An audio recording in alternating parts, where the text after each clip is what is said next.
That's it. Here we are, live again. Hello. Stuff about. Good evening.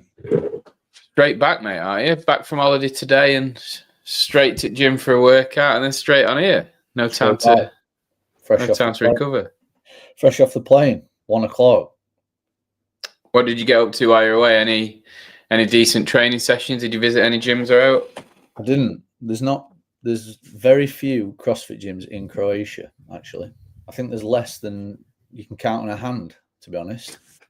So yeah, I didn't, to be honest. I didn't go to any gym. I ran twice, which I hated.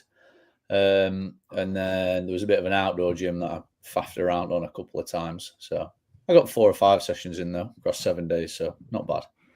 Pressure was off, just moved. And why do you hate running?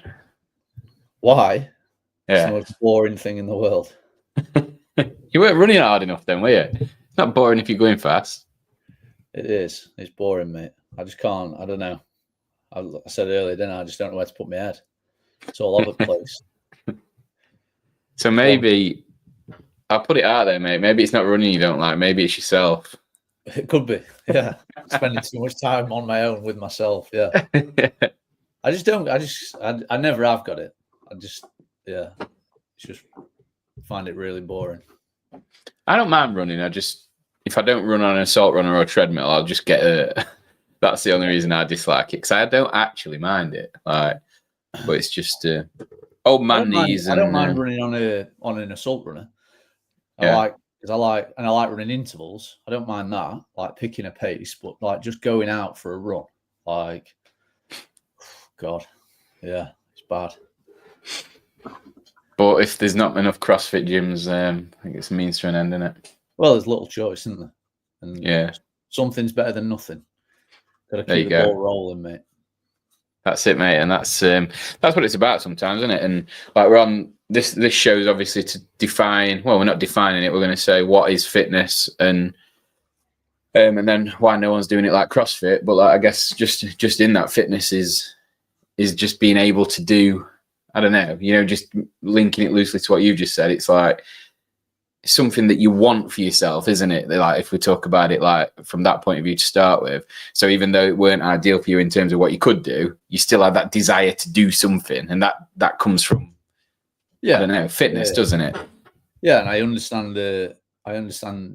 Like this morning, I went out running before we flew home, and the last thing I wanted to do was go out and run this morning, but I knew once I'd done it, I'd feel better for doing it, if that makes sense.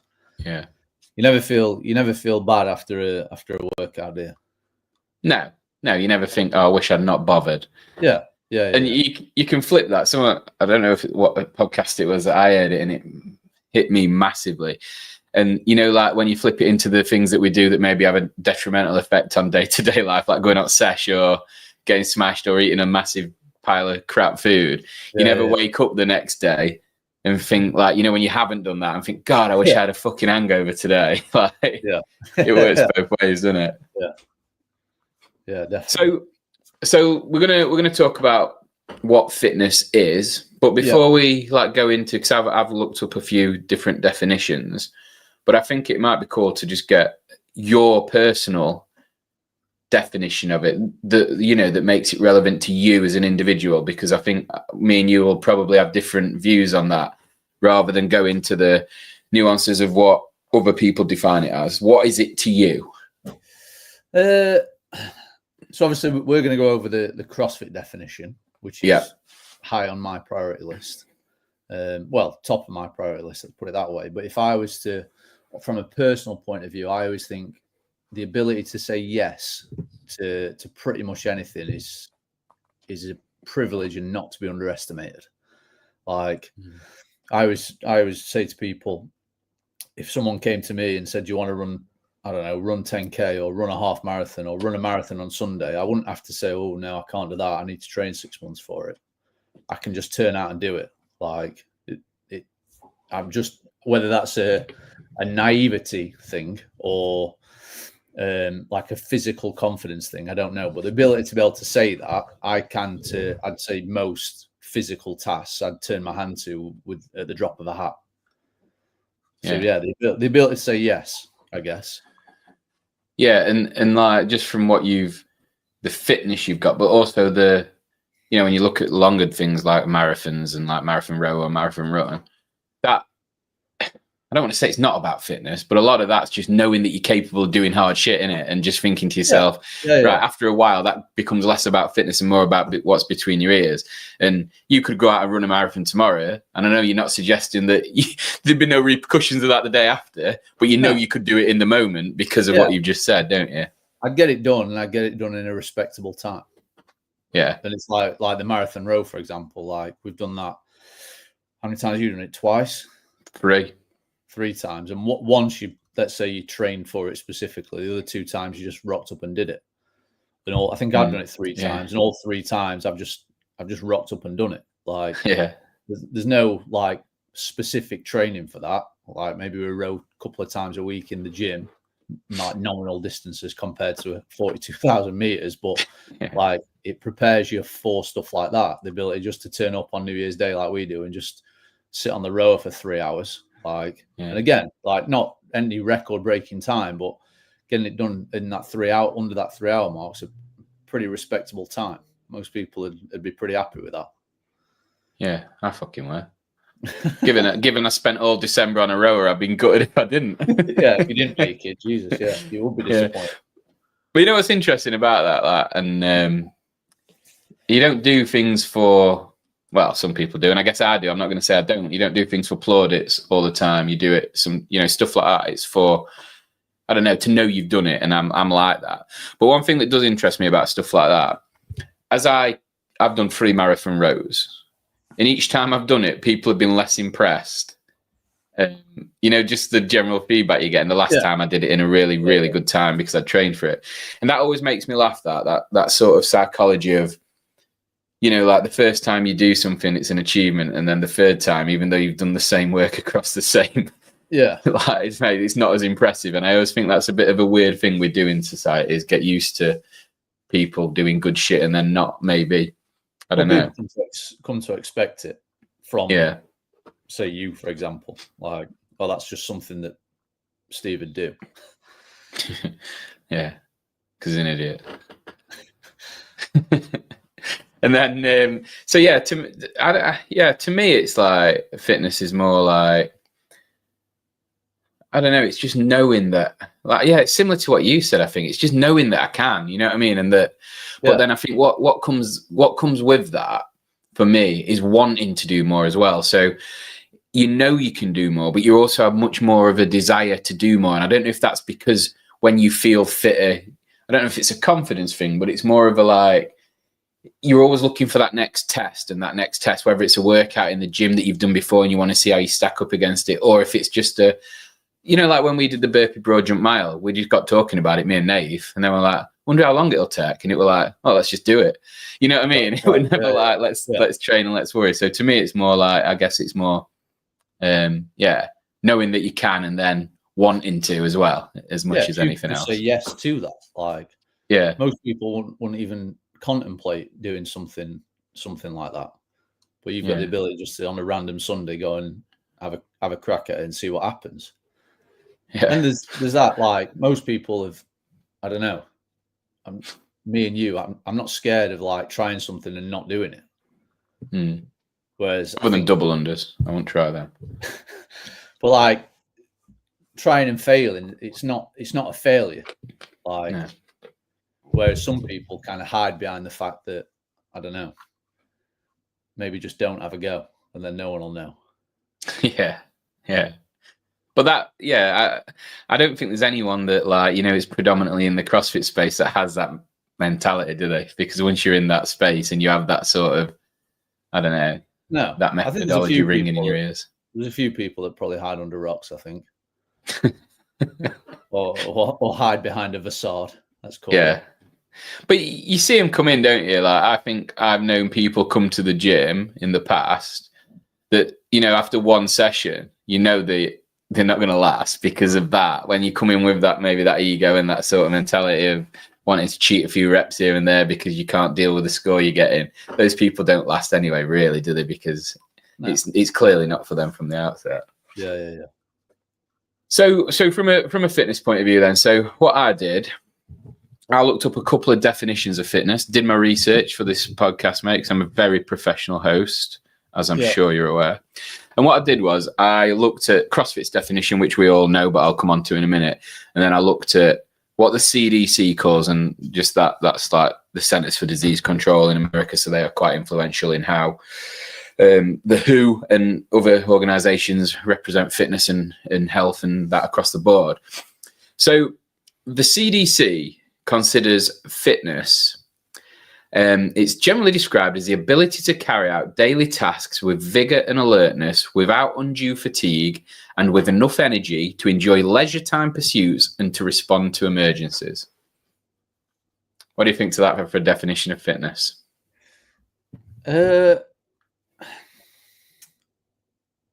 To be honest, I don't think it's not a terrible definition.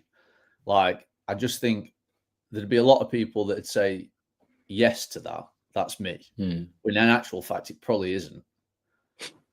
I think there's a very small minority of the population that actually meet all the criteria explained in that definition. Like, the first one is was it general tasks, daily tasks? Generally described as the ability to carry out the daily tasks with vigor and alertness. I think most people don't do that, fucker, mate. Most people aren't walking this world alert. I think that's a definition for existence, isn't it? Like, just to exist, like to survive, and I don't know, get to the shop and back, and sit on the toilet and stand up, maybe. But that's why I kind of, and again, I don't know if it's because we look at it through such a biased lens when we talk about fitness. But, to me, I think that sends the wrong message to the general population, because it makes people feel fit or acceptably fit that aren't. Yeah. And I think that anybody that, looks at that and thinks, well, I can walk around and I could phone 999 in an emergency and all that, and considers that fitness, that is detrimental to society overall, because at some point that's going to have a strain on either public services, relationships, and all that other stuff. So I do think stuff, and with stuff like that, it's the kind of, I don't know, you hear people say, don't you, like when you ask them if they're fit, well, I'm fitter than I used to be, or I'm fitter than this, or I'm fitter than that. Like, no, I asked you if you were fit. You know what I mean? And I think definitions like that from organizations that are trusted with people's health and wellness, I don't know. Maybe that is just biased. I don't know. It's a bit of like treading on eggshells, isn't it? That definition. Let's put it that way. It's a definition for everyone. Yeah. And then, but yeah, that's what bothers me, I think. Yeah. I'm not saying it's right. I'm just saying like it's a definition for existence, not necessarily for fitness. That doesn't say to me, like I said then, like the ability to go and say yes to anything. Like, if that definition isn't saying that. No, and it's like when we went, what we went through with COVID and all that, and they were putting pictures of, to scare people into doing whatever they wanted them to do. They were putting pictures of, I don't want to say morbidly obese, but definitely obese people up and saying healthy person dies of COVID, because it's like, that is not healthy. Like, and it was the fact that those sort of messages from organizations such as that, I don't know, that gives the wrong message. You see health ministers across the world that couldn't run a 5K in an hour. And it's like, it's those messages that make me. I guess the balance is when you consider the general population, though, the balance has shifted so far in the wrong direction then that maybe, like, imagine, I don't know, obviously the fitness, health, sickness continuum that CrossFit uses. Like, that middle bracket for the general population has moved so far in one direction that maybe someone that's a little bit overweight, when you consider the general population, people look at it and go, that is healthy. I'm not saying it is. I'm just saying the general population look at that person and go, yeah. Like I said to you before we jumped on about not, like I said, I don't go to the doctors very often or anything like that, but they ask you, are you generally fit and well? I wonder how many people answer yes to that question. And like, if you were to stand them in a lineup, didn't know the people, just stand them in a lineup, and just from what they looked like, what bracket would you put them in?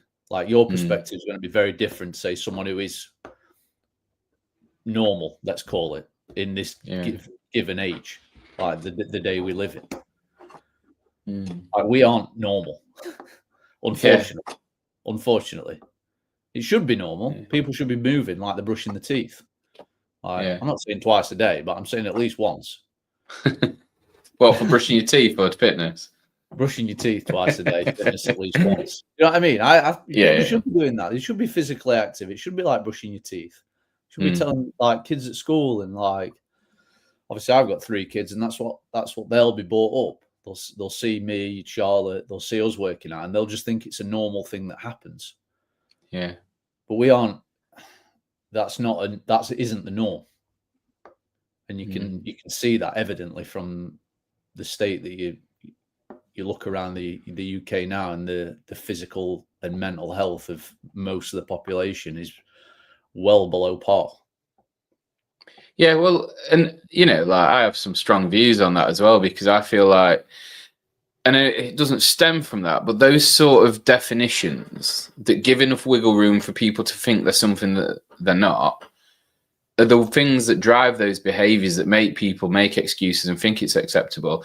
And then when we talk about things like, like mental health and all that, it's like there's an epidemic of it at the moment, because it's so well publicized that we've almost made society like think that they're those things when they're not, and then they wear it as a badge of honor. It's like, like now, if you have a bad day, it's popular and fashionable to say you've got a mental health problem. And it's like, well, no, you had a bad day. We all have them. Like, but what did you do about that? And I strongly believe that, and I'm really outspoken on this, and I clash with a lot of people on it. But I think that most people don't have a mental health problem. They have a lifestyle problem. And if you fix your lifestyle problem, you eat right, you exercise, and you do all that stuff, and you're still struggling, then you've got a mental health problem. You need help. But if you're doing the wrong things in your everyday life, like, I know what it's like from just, when I have like a couple of days off, or like I eat shit for a couple of days, you feel fucking shit the next day, but that's not normal. So therefore you go and do something about it. You train, you eat clean for a few days, you're back to normal, and everything carries on, doesn't it? But if you never know what good feels like, it could be quite easy to think that you've got that an issue that you haven't. Yeah. I just don't know how you get people out of that rut, I guess, but it's not my problem. No. Find a local CrossFit gym. Well, yeah, that's like it though, isn't it? Like, if you are not exercising, I don't know how it doesn't compute to some people, because they use the excuse, but because I don't feel, I can't go and do that. Like, well, it's just another excuse, isn't it, to do nothing. And you can take a horse to water, mate. Yeah. So when we talk about fitness, then we've done the CDC version, and then everyone knows everyone in CrossFit should know the CrossFit definition. But you can just roll it off your tongue just like that, can't you, mate? Go for it. Work capacity across broad time and modal domains. So it's a bit of a mouthful, I guess, but it basically means kind of how much work can you do, how much can you get done across varying different time domains. So from like really short, fast to moderate length to like really ultra long stuff across different kinds of tasks, I guess. So like moving your own body weight, cardiovascular tasks like running, rowing, biking, all those kinds of things, trekking, rucking, to lifting external load, whatever that might be. Obviously in the gym, it's likely to be some kind of equipment, I guess, like a barbell, kettlebell, dumbbell, something like that. Or it might be something a bit more odd object, or maybe it's something not in the gym. Maybe it's just like, I don't know, chopping some logs up. But you know what I mean? Like it covers all everything you could think of. Yeah, and you know what I like about that as a definition? So I'll just go through it again. So increase work capacity across broad time and modal domains. So even how that's written, it makes it clear that it's never an end state to me. No. Because it's saying increased. So however fit you are today, if you continue with the CrossFit methodology and the CrossFit definition of fitness at your core, you will get fitter the next day. When we flip back to that CDC one, which was very much, can you do X, Y, and Z? There was no sort of like, I don't know, there was no sort of progress in that. It was, are you these things? Yes. CrossFit's is more, I don't know, you can never achieve it. You can only become it and then get better and better and better. And I think that's where the messaging is so powerful with what CrossFit defines. CDC one, it's a destination. It's a tick box. Yeah. Am I those things? Yes, I am. I am fit. Whereas, like you said, the CrossFit one is like, it's a becoming thing and a journey, a process to like continue to do those things. The body's really clever. You stop putting the stimulus in to do those things, increase work capacity across broad time and modal domains, it goes in the other direction. It moves backwards. Like if you stop putting the thing in the top, like whatever that might be, that stimulus, that workout, that task, that whatever the duration and whatever the activity might be, like the body will adapt the wrong way. And on CrossFit's definition, it goes into a little bit more detail of the 3 key models it calls. So we've got the 10 general physical skills, we've got the Hopper model, and we've got the energy systems model. So we start with the general physical skills. So in there we've got, you mentioned a few, but we've got cardiovascular, endurance, stamina, strength, flexibility, power, speed, coordination, agility, balance, and accuracy. Now, if you think about, I don't know, even those workouts we discussed on a couple of shows back where we talked about like workout stimulus, you only have to remember those 3 workouts and they cover pretty much all those 10 general physical skills across them, don't they? And that just shows that in a week of programming of CrossFit, you're pretty much going to hit all those 10 general skills. Yeah, there's a requirement from each of those 10 skills. And you can't just be good at 4 and terrible at 6. Like, because that wouldn't be fitness as a whole overarching, like the definition. You'd be good at those 4 things, and then you get found out on a different task or a different time domain, for example. And do you think then that when I asked you like what we should title this show and like what you wanted to maybe zone in on, and you said that the title was "What is Fitness and Why Nobody is Doing It Like CrossFit," is that first model there with those 10 general physical skills, is that the reason you think that nobody's doing it like CrossFit, because of the broad number of things they define fitness as? Well, I think the first one is no one else has defined it. Where what other training methodology do you know that's defined fitness? I can't think of one. Like, to be honest, that one that you found was the governing body, right? Yeah. There's no other training methodology that's defined fitness. And then obviously the 3 models then elaborate on that definition. And then you go into those 10 general physical skills and again, find me a training methodology that will build and increase capacity across all 10 of those things. I don't think there is one. I don't know. Let's reel a few off, and we can look at it. So let's take Olympic weightlifting, for example. So strength, yeah. Well, I'll read them out for you. So because I've got them in order. So cardiovascular endurance, no. Stamina, no. Strength, you can have that. Yeah.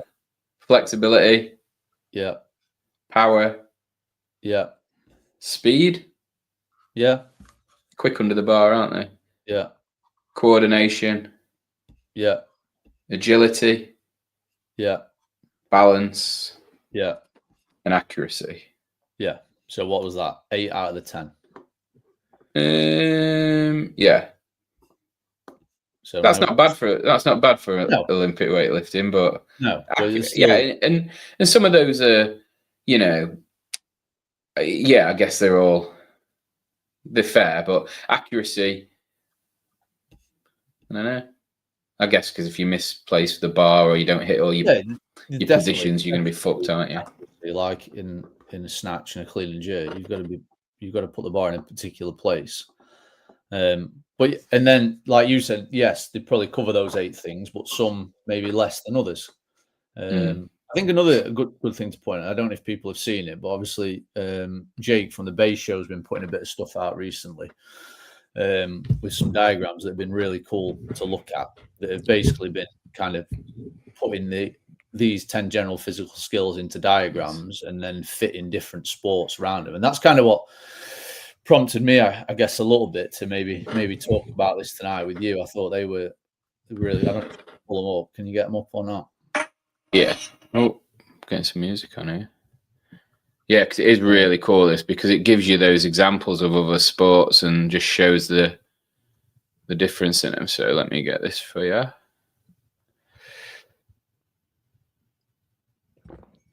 I should have really thought about this before. Really, really clever idea. Great idea. And visually, it just kind of hits the nail on the head, I guess, doesn't it? Yeah, it does. When I seen it, I thought it was absolutely brilliant. Then when he did his show about it and went on, it was right. So, oh, no, we want it bigger than that, don't we? There we go. In fact, now because it's too big. Right, there we go. We're in. So this is like basically what Jake did was he put those 10 general physical skills into ChatGPT, and he basically then put in a load of well-known different fitness methodologies or training schedules and things like that. And then he asked ChatGPT to give this diagram on who hit what in terms of like the 10 physical general skills. And as you can see there, like even though CrossFit's the orange one, so the only one that it gets marginally marked down on is flexibility. Then you can even see like High Rocks, which is the blue one, F45, Orange Theory, Barry's Boot Camp, Les Mills, I think, were just on there for shits and gigs. Yeah. But it was just to show that like if you did those training schedules over a long period of time, where you'd lack and where you'd excel, I guess, wasn't it? Yeah.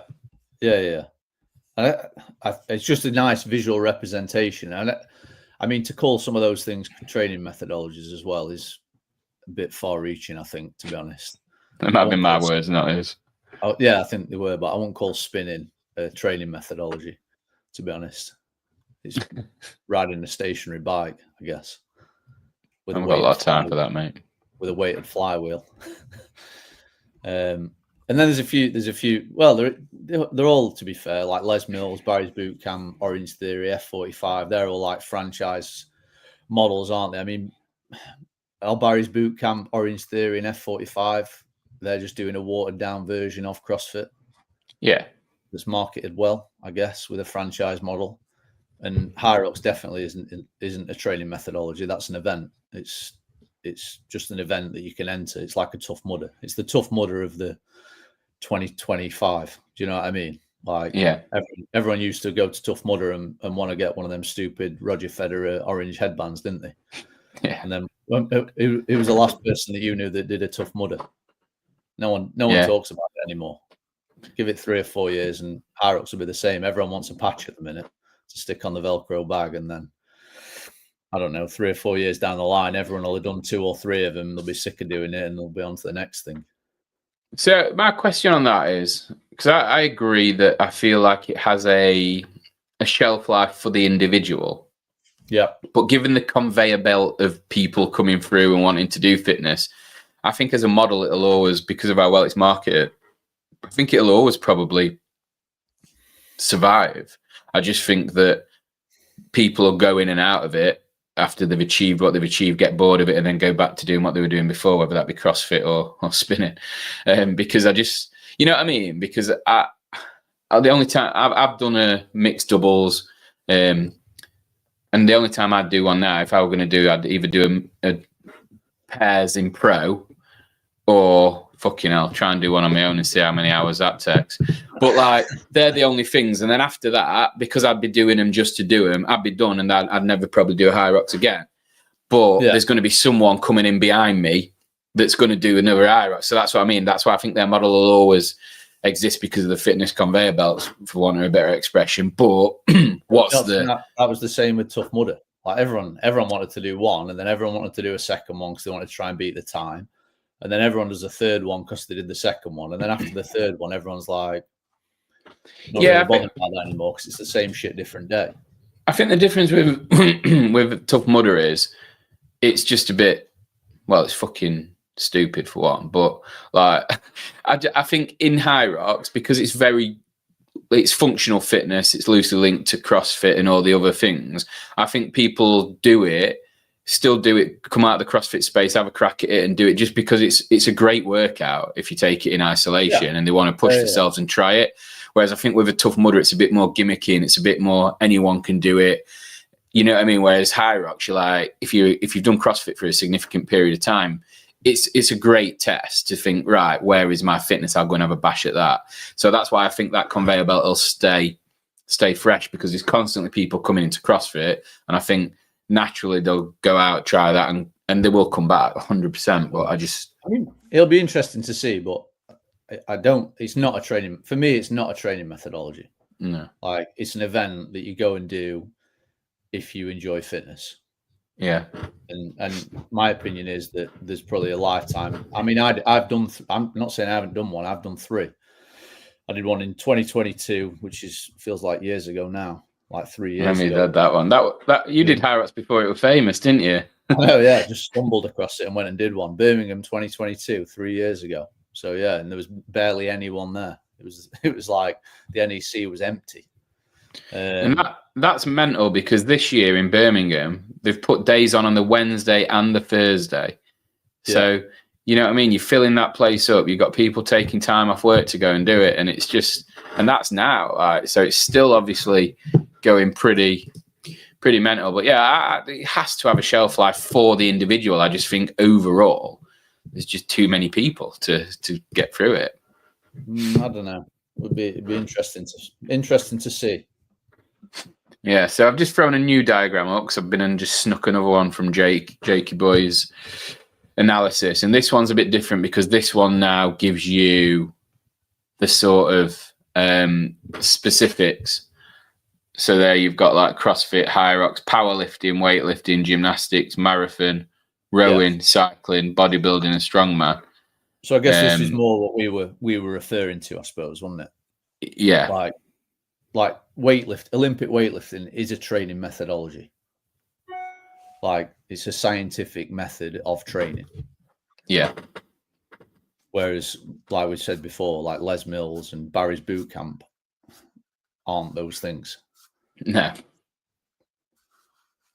Yeah, and it's interesting. I don't know why CrossFit's like not in the same position it was on the last one. I don't think maybe it's not picked it up the same, because that doesn't show CrossFit in the same scope it did before, did it, with all the hitting all the boxes? Yeah, I can't see, to be honest. We'll have to get him to come and present it to us, mate, so we can do it justice. Definitely. I think that'd be good.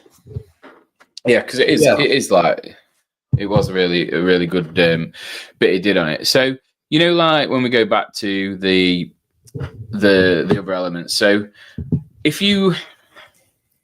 when you're like obviously teaching and programming and doing all that good stuff, do you like have an eye on the sort of 10 general physical skills, or is it just because it's that ingrained into the way it's programmed and everything within CrossFit? Is it just like a sort of, right, if we just program for CrossFit, we'll generally just hit all those skills anyway? I think generally speaking, if you deliver a well-rounded program, let's take a snapshot as a week, for example. Like if you deliver a well-rounded program at your gym, at your CrossFit gym, you're going to touch on all 10 of those 10 general physical skills, because the length of the workout will vary in time. Like from maybe like really, really short, might be like 3-4 minutes, for example, all the way up to maybe 40-45 minutes if you've got an hour timeline on a class, which most gyms have. And that's not the ceiling for that time domain. Like obviously it could be a lot longer. And then the nature of the vast variety of movements. So monostructural, gymnastics movements, so bodyweight movements, monostructural being like running, rowing, skiing, biking, all that good stuff. And then weightlifting, so moving external load. Like you're going to touch on all 10 of those things. And then not just that, but the combination of those things when they're put together. For example, like what of those are in a workout? So I don't know, today, for example, the workout, the project, the 4 rounds, 4 minutes work, 4 minutes rest, rowing, burpees, dumbbell snatch, monostructural, gymnastics, weightlifting. I'm fucking not happy with that workout. Yeah, you know what's funny, and I was thinking this on my own. Like, you know, I don't think there are many sports or many things out there, or maybe it's a mindset thing. But you know, whenever I do workouts in CrossFit, you know, if I should be terrible at the workout, I never come away thinking I was shit. But when I should have been good, if the workout's got some of the movements I favour in, I'll always come away thinking, fucking hell, I left a few reps there. And I just find that a strange sort of thing, you know what I mean? To always be satisfied with a workout that's bad for me and almost never be satisfied for a workout that's good with me. I don't think there's many training methodologies that can put that in that way, because it's got to be the opposite normally, hasn't it? Yeah. I always think a good thing in the moment, it's sometimes difficult in the moment, but if you're in the mindset thinking like you, for example, in that last round today, you were annoyed on the last rounds that you gave yourself the chance but didn't take it. Yeah. Like, and I know we talk about this a lot, but it never gets any worse. Once it's like bad, uncomfortable, like I'm not calling it pain. I'm not even calling it uncomfortable, really. Once it starts to get hard, like, you've got a choice there. You either keep the throttle down or you let off. And it doesn't get any worse if you keep the throttle down. If you can have that conversation at the end of a workout, going into the last round or whatever it might be, like, it's a bit of a motivator to keep going, particularly if you then understand the feeling that comes on the backside of that. I always think at the end of workouts, like, I don't want to be disappointed at the end. Yeah. I'd rather keep it uncomfortable for the next 2 minutes and then leave with a smile on my face, as opposed to leave pissed off. And that it's interesting, isn't it? Because, and that's why I was pissed off, because we're only talking a difference in my score of at the most maybe 3-4 reps. But because I knew I had that conversation myself at the bottom of a burpee, which I always say, the only reason to not do a burpee is because you don't want to, not because you can't. And I fucking laid there for an extra 5 to 10 seconds at bottom thinking, fuck me, this is hard, with 25 seconds to go in the workout. So to me, that is like, it's just that exact thing you've said. I've made a conscious decision to slow down because it got hard. So I'll think about that for a few days now. It's done at that point, though, isn't it? As well, like 25 seconds to go, it's done. Like, if anything, that's a fucking victory lap. Like, get your flag up and run round with it. You know what I mean? Like, I always think that the last round is the easiest round. The easiest round. You've done all the hard bit. Second to last round is the worst. Get over that second to last round, whatever the workout might be. The last round is so easy. Like, you've got, what's left to do? Nothing. Just keep working hard. Just keep the throttle down. And that's why I'm pissed off. So let's go back to these 10. I just want to give any members or anyone that's watching sort of a bit more context on these 10 general physical skills. So I'm going to read them out again.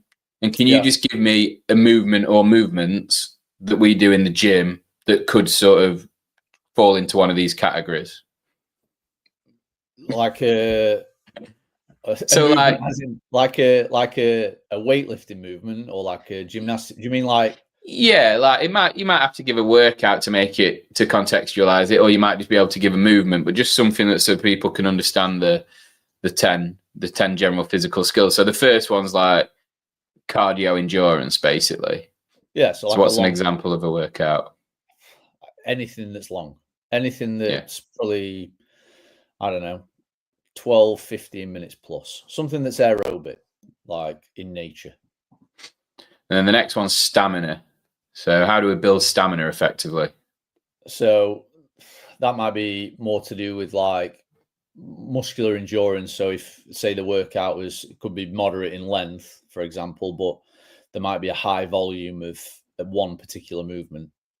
So the body's ability to do, I don't know, let's say, I don't know, Karen's probably a bit short, but like 150 wall balls, for example, like that requires a decent amount of leg endurance to get through that workout because of the sheer volume of reps doing that repetitive movement.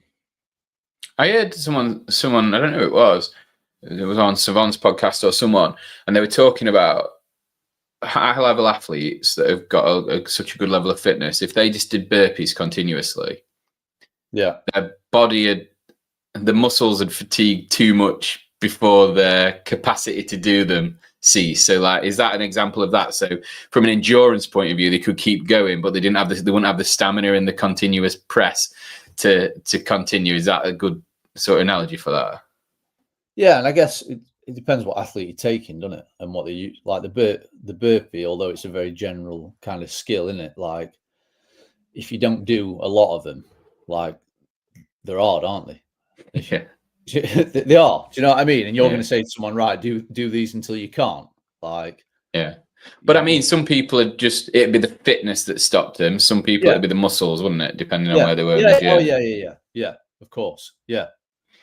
Yeah, I know what you mean. So, like, if someone was really like cardiovascular fit and they could just keep that repetitive motion going, it'd probably be muscle fatigue that got to them first, kind of thing. Yeah. It'd be the same for you, I'm sure. I think it would on them. Not like I call you an elite athlete, but I have my moments. Well, there were one that I showed Nave today that was Jason Khalipa had done 15 burpees on. Well, they were down ups, but 15 on the minute, and then it's basically to failure until you don't hit 15 in your minute. And he gave some parameters of what were. He said elite would be 15 minutes plus. So that's on the trial run now. 15 minutes. 15 burpees on the minute, 15 minutes. Yeah. But he didn't jump, so that automatically makes it so much easier, doesn't it? And that'd be elite, you reckon? That's what he said. He said 10 plus was Khalipa fit and 15 plus was elite in terms of minutes. So it's 225 burpees if you get 15 rounds in. Yeah, it's fair for you. Tasty. Yeah. Right, mate, back to the list. So we've just done stamina. Next one's strength. What's an example of strength? I feel stupid asking, but... Well, weightlifting, moving external load, but it could be... You could even class strength as like strict pull-ups, for example. That could develop strength just in a different manner, using body weight as opposed to external load. I think everyone sees strength and just goes like weightlifting or moving a dumbbell or a kettlebell, but it doesn't necessarily have to be that. Like, strength can be different. I mean, gymnasts, for example, are really strong, aren't they? Yeah. But you just using the body weight predominantly. Yeah, it is weird that, because like it's just what you give as well, doesn't it? How much you do a particular movement, because like I can't move a moderate to heavy barbell for reps at all. But like, if you give me like a 32 kg kettlebell or a 30 kg dumbbell, I'm much more efficient at moving that because I've done it more of that kind of stuff. So you can look at that and think there's strength there, but then not there. So it is specific. You've just been exposed to it more, haven't you? Those things. Yeah. Right. Next one, flexibility. Flexibility. Well, this was the one that was on the diagram that was short, and I'd probably say that just. It's so individual flexibility, isn't it? Like everyone comes into CrossFit with such different, like a different starting point from what they've done previously.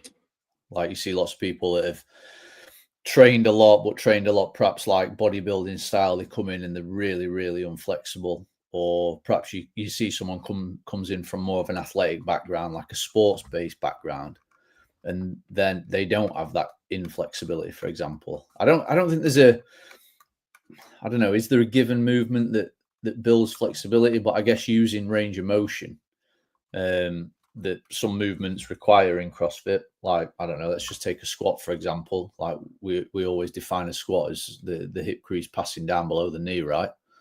Some people come to the gym and don't have that capacity and build it over time through doing the thing. Like squatting, learning to squat properly, like weight distribution, like where's the balance point, again touching on balance, that's going to come on further down as well. Flexibility improves through use, I suppose. And I know that, like when we talked about on one of the last shows about how when I religiously did that 15-minute stretching for about a 3 to 4 month period, my squat was so much better, just my air squat. And just from stretching more, I was able to hit depth much easier. So it's a good example. But number 5, power. So, power, short workout, like short, intense, probably like sub 10 seconds, let's call it. Let's say like a 1 rep max snatch, for example, that's going to build power. Maybe like a 100-meter sprint, that's going to build power. Like repeatable efforts, obviously making sure you rest enough between them. So like shorter duration workouts, and like if you're going to shift it in the direction of moving external load, probably something like a heavy single, or maybe up to a heavy set of 5 maybe. Next one we've got is speed. So speed, again, you could go weightlifting. Like obviously we talked about that, didn't we? Like moving underneath the bar, or if you don't want to go weightlifting, perhaps you want to do like running, biking, sprint efforts, that kind of thing. Shorter workouts are going to build speed. And if you wanted to, so if someone said they wanted to improve the speed in running, say they wanted to be a sprinter, how do you like sort of program for someone that wants to get better at sprinting, for example? The reason it jumps out at me is I don't know what he did. We remember that year Matt Fraser got tanked in sprint, and he came back the next year and won the sprint, and everyone was like blown away that he was able to work on something that is so specific. Like how do people get faster? I think you said it there, didn't you? Specific. Like he went away and did some specific training to develop that particular skill. Does that make, like, the thing with CrossFit is like it's generally improving all 10 of those skills at any one time. Do you know what I mean? It's trying to improve them all at the same time equally. For example, you can't put too many eggs in one basket because it's going to impact on another. Does that make sense? If you really, really wanted to hone in on one of those particular things, that, like you said, let's say it'd be speed, then you're probably going to go and do some kind of specific training for that. But that's not to say that by doing CrossFit, you're not going to improve speed. It's just going to be a longer process and perhaps not be right at the tip of the spear. Like you become a generalist, don't you? And like you, like we touched on right at the start about the ability just to go and say yes to pretty much anything. Like, and not just say yes, but go and do the thing and like put a respectable time or a respectable weight, like whatever the task might be. Like I'm not saying like CrossFit's going to make you amazing at any one thing. It's just going to make you all right at everything. Well, not just all right, better than the vast majority of people at anything. Yeah, so I guess like if you are doing CrossFit and you're not an elite athlete, the best way to get better is to just do CrossFit then, rather than try and hone in on specific areas of it to get better at them. You think at the games level, they've got to do that, haven't they? But if you're just an everyday person that may be going and doing the odd local comp and just wants to get fitter, then you shouldn't really be specifically targeting anything and just coming and doing the thing.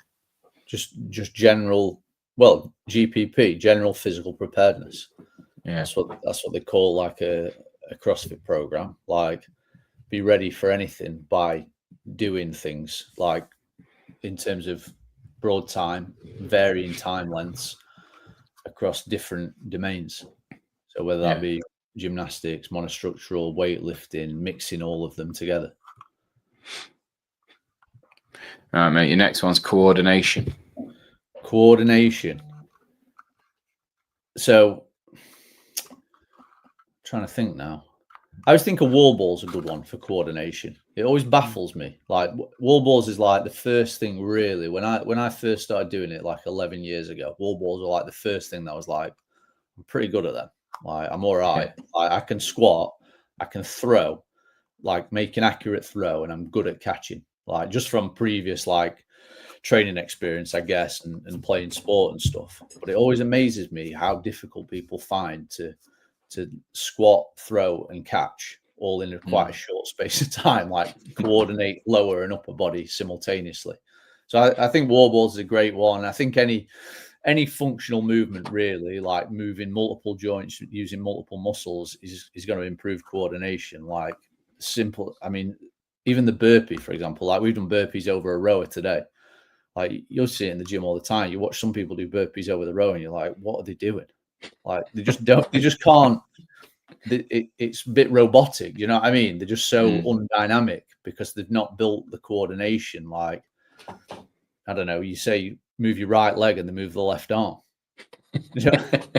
Yeah. So yeah, I never really thought about coordination on those movements. Like, I don't know what I thought that was, because I feel like I don't have it. But then, you know, the things that I think when you come from a sporting background, like I played all sorts of sports, you generally have coordination for things like catching, throwing, jumping, and all that kind of stuff, don't you? You take it for granted, though. But yeah, most people aren't that way inclined from what they've done previously, kind of thing. And that's why sometimes it's stuff looks a bit, I don't know. You look at a movement, it doesn't look right. You watch some people move and they move really efficiently. You'd say they're coordinated. Whereas you watch, I don't know, I always use Lloyd as a good example. I was just thinking, mate, as soon as you said it, Lloyd popped into my head. Like, I mean, Lloyd probably won't be watching tonight, but he's like, if you ever want to watch someone move, and he just moves, he's just so nice to watch. Yeah. Twinkle toes, that's what I call it. Yeah. And like, even like you say, even like his barbell, his positions, everything's like, and he came to project with no previous weightlifting background or anything, did he? He just came in. But sometimes I guess that helps, doesn't it? Because if you've got the ability to pick things up and you've not got any bad habits, you're a pretty good person to mold, aren't you? Well, he was just an athlete, wasn't he? Played football, like fit, but no previous like training experience, as in like in a gym. So kind of learning everything from nothing, I suppose. Yeah. Can't do a fucking sit-up though, can he? Right, next one on there is agility. It's quite loose, closely linked to coordination, I guess, isn't it? Yeah, agility, but usually agility perhaps refers to, like, I always think agility, I mean, it's the ability to change direction. Do you know what I mean? I don't think I always think that with CrossFit, there's never a great deal of that, really. A lot of it's like, it's forward or back, up or down. It's never like, there's not much side to side. Or like, do you know what I mean? It doesn't require a great deal of agility, unless you're talking about agility in terms of, like, I don't know, the ability to move around an external load. Like, yeah. But I think so like a snatch or a clean and jerk, for example, or maybe like a dumbbell snatch, if you're going to dumbbell power snatch or squat snatch it or anything like that, where you're moving around external load. I always think the other side of agility is like moving in different directions, which I don't think there's not a lot of, really. It's one thing that perhaps I think it is at the highest level. I think, like, obviously you talk about the CrossFit Games, for example, which is like the tip of the spear. Like, they probably are, I don't know, remember the shuttle sprint workout around the long time ago. It was like might have been like 2015. You know, when Dan Bailey lost his glasses over the hurdle kind of thing as he ran to win the event. Like, that's agility. That's agility. But I don't think in a normal class program at a gym, I don't think it's touched on as much as it perhaps should be.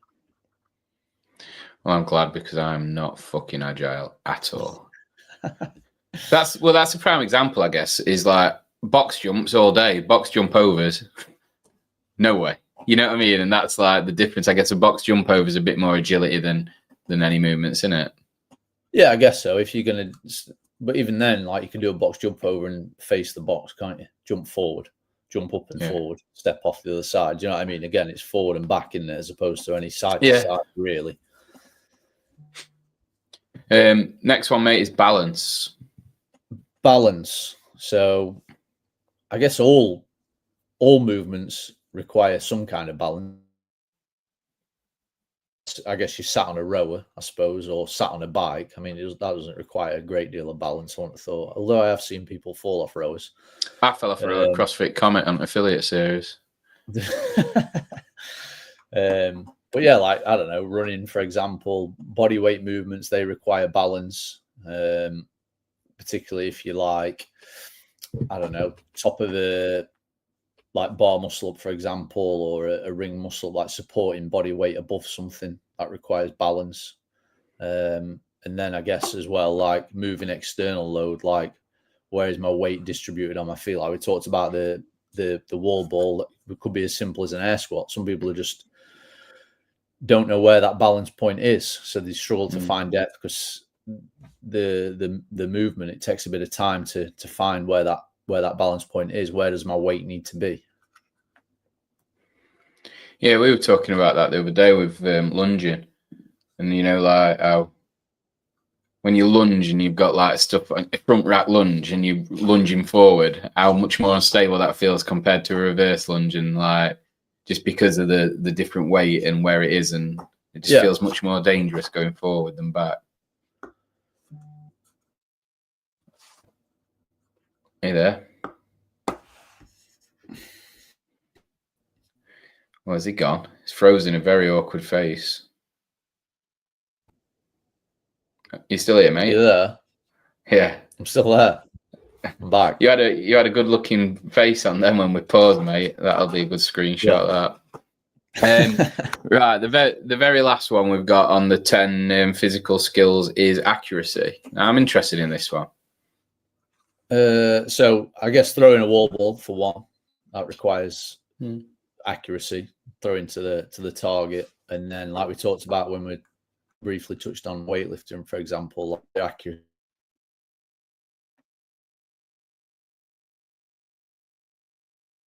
Fucking gone. No, he's back. It's going up and on and off, mate. This missing all your pearls of wisdom. No, not really. Get it or not? No. So you got the wall ball bit, right? Yeah. Yeah. And then I was talking about like receiving external load. So like whether that be receiving it, like we did a dumbbell snatch today, receiving that load overhead, like that requires. I'm gone with that, mate. You can't tell me that you're receiving external load without me laughing. Sorry. That's did me that. I was trying to keep my scent together, but sorry about that. The reason accuracy came up for me, mate, was because the reason, you know, so Whatappalooza SoCal this weekend, they did the erg shoot. Yeah, I saw that.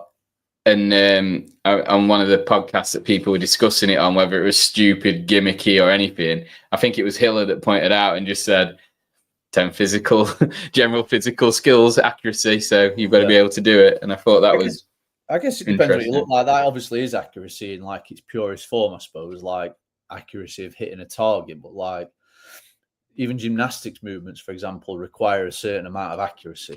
Like if I'm going to be doing a kipping pull-up, for example, like I've got to get the accuracy and the timing of the kipping pull-up to get my chin over the bar. It's not. I'm not firing anything at a target, but I am meeting a target as such, which requires a different way of looking at accuracy, I suppose. Yeah. I think the important thing here is obviously we've gone through the list there and tried to pinpoint particular movements, but that's not to say that like that one particular movement only develops that one particular thing. Does that make sense? Yeah. Like all the singular movements bleed into maybe all or multiple of those 10 general physical skills. And then you start putting multiple movements into a workout, then you probably are going to start to cover all of the 10 general physical skills.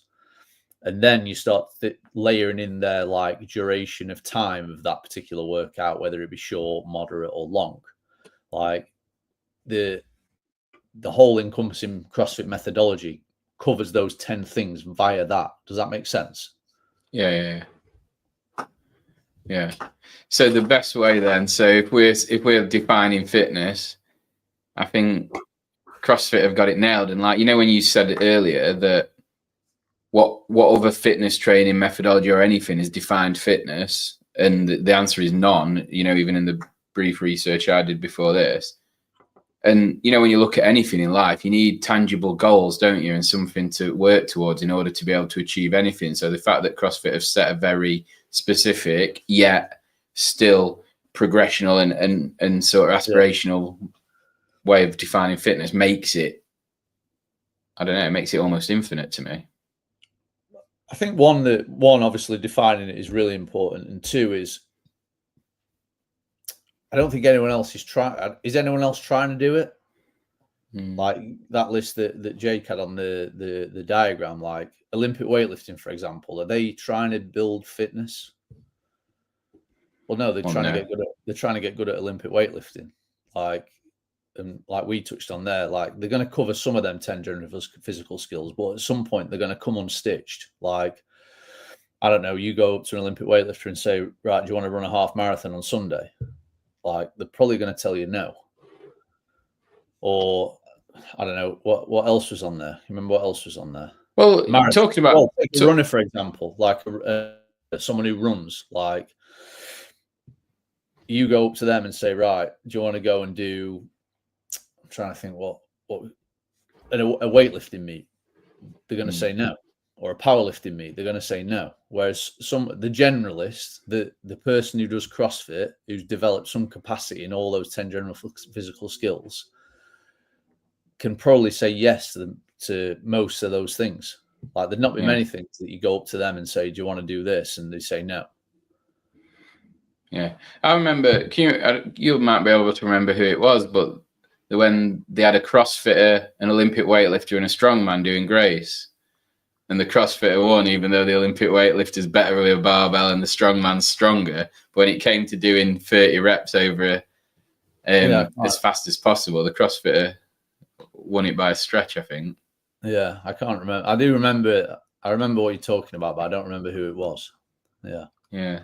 And that just kind of sums it up, doesn't it? That if you put all, you know, if you put a sportsman from specific, you know, if you put a cycler, a marathon runner, a CrossFitter, a weightlifter, and all these niche things, the specialist would win each one, but the CrossFit would be second in them all. And that's the kind of way that the CrossFit enables you to just get better across all those physical skills, I guess. So in closing, then, mate, if we're going to define fitness, we think the only true reflection of what fitness should be is CrossFit's methodology. So before we close, is that because we are in an echo chamber with CrossFit, or is that because it's right and people just don't know about it because they've never set foot in a CrossFit gym?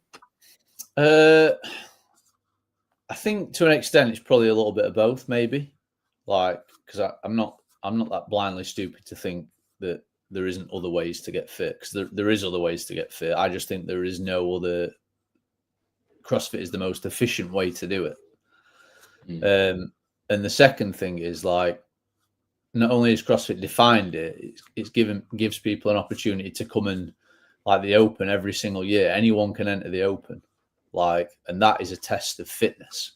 Like, if you think you have something that works better, come and enter the Open, qualify from the Open to the next stage, get yourself to the CrossFit Games, and see where you stack up.